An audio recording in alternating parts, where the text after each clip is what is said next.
সবাই আইন মেনে ব্যবসা করবেন, এটাই আমাদের চাপ।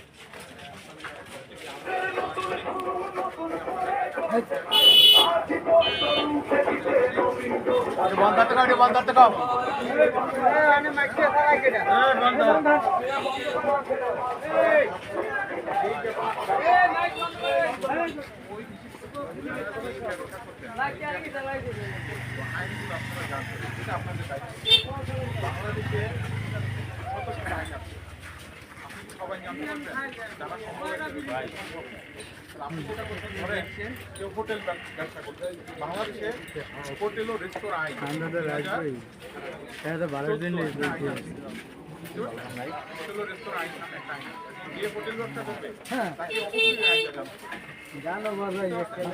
এরপরে কেউ হয়তো আড়তদারি ব্যবসা করে, আড়তে তার প্রচুর বস্তা বস্তায় করে মালামাল আসে, এখন বস্তার বলা বাদে প্লাস্টিকের আইনি আছে ব্যবহার আইন 2010। তাহলে আপনাকে ওই আইনটা জানতে হবে, বুঝতে পারছেন? এই আপনার আইনের মধ্যে যে আইন আপনার ব্যবসার সাথে সেইটা আপনাকে অবশ্যই জানতে হবে। এটা যদি আপনি না জানেন এটা আপনার ব্যর্থতা বা অবহেলা সেটা ধরে নেওয়া হবে।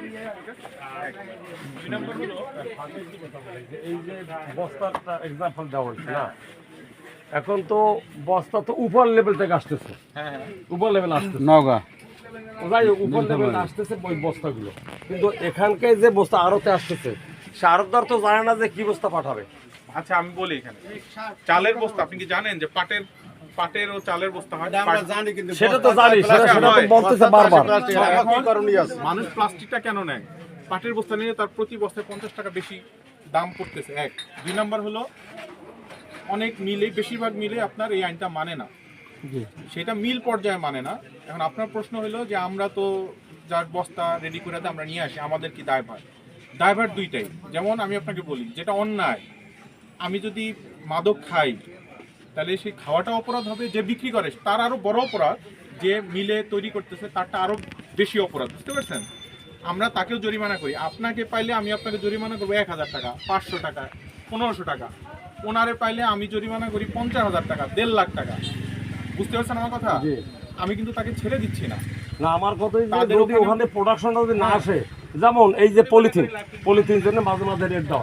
এখন আমি বলি, সরকার সবাইকে একটা আইন কানুন করে দিচ্ছে, আমি কারো ব্যবসা গিয়ে বন্ধ করে দিতে পারি না। আমি আমার কথা বলছি, আমি কারো ব্যবসা বন্ধ করতে পারি না। আমি তাকে আইনে যে শাস্তি, যেমন একটা আইনে আছে যে সর্বোচ্চ 2 লাখ টাকা জরিমানা বা 2 বছরের কারাদণ্ড, ধরেন এরকম একটা আইন আছে। আমি তার সর্বোচ্চ 2 লাখ টাকা জরিমানা করতে পারবো, তার সাথে আমার শত্রুতা থাকলেও আমি তার 5 লাখ টাকা জরিমানা করতে পারবো না। অর্থাৎ আপনি যেটা চাচ্ছেন যে ওইখানে বন্ধ হয়ে যায়, বন্ধ করার ক্ষমতা যদি আমাকে আইনে দিত আমি করে ফেলতাম। আমাকে আইনে যতটুকু ক্ষমতা দিছে আইন, এখন আবার এইটা আসতেছে, আইন তৈরি করে কে? আইন তৈরি করে হচ্ছে কারা বলেন তো? আইন তৈরি করে যারা তারা আইন পাস করে। এই তো, তাহলে আপনি এখন এই যে কদিন পর ভোট না, ভোট দিয়ে যাদেরকে নির্বাচন, আইন প্রয়োগকারী সংস্থা আছে, তারা হচ্ছে আইন বাস্তবায়ন করি, কিন্তু আইন প্রয়োগ করে বা প্রণয়ন করে হচ্ছে সাংসদরা। তাহলে আপনাদের অধিকাংশ লোকের চাওয়া যদি এটাই হয় যে এইটার শাস্তি এইটা হোক, বা যারা এই পলিথিন উৎপাদন করে বা এরকম প্লাস্টিক উৎপাদন করে তাকে একেবারে আমি গোড়াতেই বন্ধ করে দেই, এরকম যদি সরকার আইন করে তাহলে এটা আমাদের জন্য খুবই সহজ, বুঝতে পারছেন? আমরা যারা আইন প্রয়োগ করা কঠিন না, আপনি আজকে পুলিশকে ক্ষমতা দেন বা যারা আইন প্রয়োগ করে তাদেরকে যদি ওইভাবে আইন করে দেওয়া হয় এবং সেটা বাস্তবায়নের সুযোগ করে দেয়, সুযোগটাও কিন্তু আবার রাজনৈতিক দল যেটা সেটাই করে, তারাই করে দিবে। সুতরাং আপনারা সামনে যে ভোট দিবেন এটা অবশ্যই আপনারা তাহলে চিন্তা ভাবনা করে দিতে হবে, আমি এমন প্রার্থীকেই নির্বাচিত করব যে আমার ভালোর জন্য কাজ করবে, ঠিক আছে? আচ্ছা, আর 2 নম্বর হলো এই ভোটের বিষয়ে কথা বলতেছিলাম, কথা ভোটের চলে আসলো। আপনারা যে ভোট দিবেন, এখন তো নির্বাচনী প্রচারণা চলতেছে, নির্বাচনী প্রচারণার কিছু মেইন বিধিমালা আছে। এখানে আপনারা হয়তো কেউ প্রার্থী না, কিন্তু প্রার্থীর পক্ষের লোকজন আছেন, সাধারণ জনগণ আছেন। কেউ যদি দেখেন যে নির্বাচনী বিধিমালা, আচরণ বিধিমালা কেউ ভঙ্গ করতেছে, তাহলে আপনারা হচ্ছে আমাকে বা আমরা যারা আছি নির্বাচনের সাথে, সহকারী রিটার্নিং অফিসার হচ্ছে আমাদের ইউনো স্যার, আপনারা তাদেরকে কিন্তু খবর দিতে পারেন। তাতে যেটা হবে যে সে যে অন্যায়ভাবে নির্বাচনী আচরণ বিধিমালা ভঙ্গ করতেছে, আমরা তার বিরুদ্ধে ব্যবস্থা নিতে পারবো। এই যে বর্তমান যে প্রসার হ্যাঁ বর্তমানে প্রসার এই যে কাঠ নিয়ে দেখা যাচ্ছে যে আপনাদের জন্য এই ফ্যামিলি কার্ড আমার দেওয়া হবে। তো এই যে বারবার বলা হয়েছে যে ফ্যামিলি কার্ডের জন্য আপনার আবেদন করা হয়েছে, পুলিশের কাছে বলা হয়েছে, ওসির কাছে বলা হয়েছে, দেখাই দেওয়া হয়েছে, কই তারা তো যায় না ওই ওই ওই ওই কাঠের জন্য, বা আচরণবিধি লঙ্ঘন তাদের কাঠের জন্য তো যায় না, সে তো কাঠে বলি। আচরণবিধি লঙ্ঘনটা কোনটা সেটা বলে, কার্ড দেখাইতে পারবে না এরকম কোন আচরণবিধি আমার কাছে আচরণবিধি হলো আমার গাড়ির মধ্যে এটা নিয়ে আসেন, গাড়ি এখানে আছে। আচ্ছা আমার কাছে একটা আচরণবিধির ইয়ে আছে, বুঝতে পারছেন? ওখানে আমি যেগুলো বলি মেইন পয়েন্টগুলো, একটা হচ্ছে আপনি প্রচারণা করতে পারবে মাইক সহকারে একজন প্রার্থী এক আসনের মধ্যে সর্বোচ্চ 3টা মাইক বা লাউড স্পিকার একসাথে বাজাইতে পারবে, 3টা, এর বেশি পারবে না। অর্থাৎ আপনি এক জায়গায় জনসভা করবেন, সেখানে শত শত মাইক দিয়ে দেবেন, এটা সম্ভব না। 2 নাম্বার হলো কোনো তোরণ বা গেট নির্মাণ করা যাবে না। 3 নাম্বার হচ্ছে আপনার এই কোনো পোস্টার ছাপানো যাবে না। এই যে এখানে যেমন ধরেন ব্যানার টানানো হয়েছে, ব্যানার টানানো যাবে কিন্তু পোস্টার ছাপানো যাবে না। তারপরে হচ্ছে রাত 8টা থেকে দুপুর 2টা থেকে রাত 8টা পর্যন্ত এর মধ্যে আপনার মাইকিং করতে হবে, এর বাদে আপনি কোনো মাইকিং করতে পারবেন না, বুঝতে পারছেন? আর আমাদের 21 তারিখ পর্যন্ত নির্বাচনী প্রচারণা বন্ধ ছিল, 22 তারিখ থেকে শুরু হয়েছে, এটা চলবে হচ্ছে 12 তারিখ তো আপনার 10 তারিখ সকাল 7:30 পর্যন্ত আপনি এই নির্বাচনী প্রচারণা করতে পারবেন। এরপরে আছে যে আপনি কোনো জায়গায় প্যান্ডেল করলে 400 বর্গ ফুটের বেশি করতে পারবেন না, অর্থাৎ ধরেন 60 ফিট বাই 60 ফিট এরকম একটা ঘরে আপনি প্রচারণা করবেন, তাও প্রতি ইউনিয়নে একটা করে পারবেন, এক ইউনিয়নে একটার বেশি পারবেন না, অর্থাৎ ওইরকম প্যান্ডেল করা। হ্যাঁ, এরকম আরও বেশ কিছু বিধিমালা আছে। আপনারা যদি এইগুলার কোনো ভঙ্গ দেখেন, এখন আপনি যদি স্পেসিফিক কাউকে আমাকে উদ্দেশ্য করে দেন, সেটা তো আমার দেখতে হবে যে আমার বিধিমালায় পড়ে কিনা। আইন অন্ধ, সোজা কথা, বুঝতে পারছেন? কারণ আমি যদি আপনাকে শাস্তি দিতে যাই, আপনার পক্ষে হয়তো 100টা কারণ আছে বলার যে স্যার আমি এই কারণে এইটা করছি, এই কারণে। সবাইকে আমি যখন একটা মানুষকে ধরি যে ভাই আপনি হেলমেট কেন পরেন না, হেলমেট পরাটা কি বলেন আইনে আছে, আচ্ছা এখন সে আমাকে কি কারণ দেখায় জানেন? সে বলে যে স্যার আমার বাসা এইখানে। এখন ভাই তোমার অ্যাক্সিডেন্টটা তোমার বাসার সামনে হবে না, এটা কি কোথাও বলা আছে? এটা তো কোথাও বলা নাই।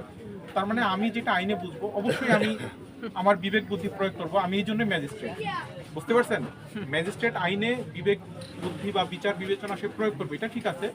কিন্তু আমার কাছে যদি মনে হয় যে না এটা অন্যায় বা এটা করা উচিত না, তাহলে তো আমি করবো। আর আমিও যদি আপনাদের কারোর সাথে অন্যায় করি, আমি তো করতে পারি, তাই না? তাহলে আমার ঊর্ধ্বতন কর্মকর্তা আছে, আমার ঊর্ধ্বতন কর্মকর্তা হচ্ছে আপনার জেলা প্রশাসক, ডিসি স্যার। আপনি ডিসি স্যারের কাছে আবেদন করতে পারেন যে এই ম্যাজিস্ট্রেট আসছে, এটা আমার তো আসলে জরিমানা হয় না, উনি আমাকে জরিমানা করছে, ঠিক আছে? তাইলে সে প্রতিকার দিবে, সে আপনার জরিমানের টাকা ফেরত দিতে নির্দেশ দিতে পারে, বুঝতে পারছেন? সুতরাং আমরা যখন মোবাইল কোর্টে আসছি, এটা একটা কোর্ট, আপনার কাজ হবে আমাকে বা আমার কোর্টকে সহযোগিতা করা।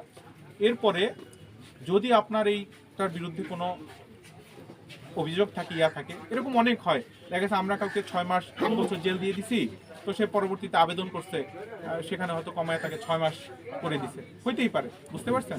তো এইটা কিছু না। আপনাদেরকে 2টা জিনিস বললাম, একটা হচ্ছে আপনারা যেই ব্যবসা করবেন সেই ব্যবসা সংশ্লিষ্ট আইন আপনাদেরকে জানতে হবে। এই আইনগুলো সব ইন্টারনেটে পাওয়া যায়। এখানে অলমোস্ট আমি দেখতে পাচ্ছি যে অন্তত 30% লোক হবে ইয়াং, ভেরি ইয়াং এজ, ধরেন 30 বছরের নিচে যাদের বয়স, তারা প্রত্যেকে মোবাইল চালায়। 50 বছরের নিচে আমার মনে হয় অনেকেই আছে টাচ মোবাইল চালায়, এরকম আছে না? আপনারা ইন্টারনেট চালান, ইন্টারনেটে ওই আইন লেখা সার্চ, হোটেল ও রেস্তোরাঁ আইন লেখা সার্চ দেন, আপনারা দেখেন পান কিনা, ওখানে কি কি বলা আছে। কেউ হয়তো যে জ্বালানি বিক্রি করবে, তার কিন্তু একটা লাইসেন্স থাকতে হবে, বুঝতে পারছেন? এখন আমরা বুঝি সহজটা, আমরা বুঝি কি যে আমি আমার মতো ব্যবসা করব, আমার এত লাইসেন্সের দরকারটা কি? ঠিক আছে না? আপনি যেহেতু একটা রাষ্ট্রে বসবাস করেন, আপনি সচেতন নাগরিক, আপনাকে অবশ্যই রাষ্ট্রের যে আইন কানুন সেটা মেনে চলতে দেখতে হবে, জানতে হবে, বুঝতে পারছেন? এই হচ্ছে কথা। স্যারের একটা কথাই হয়েছে মেইন, যে একটা কথা বল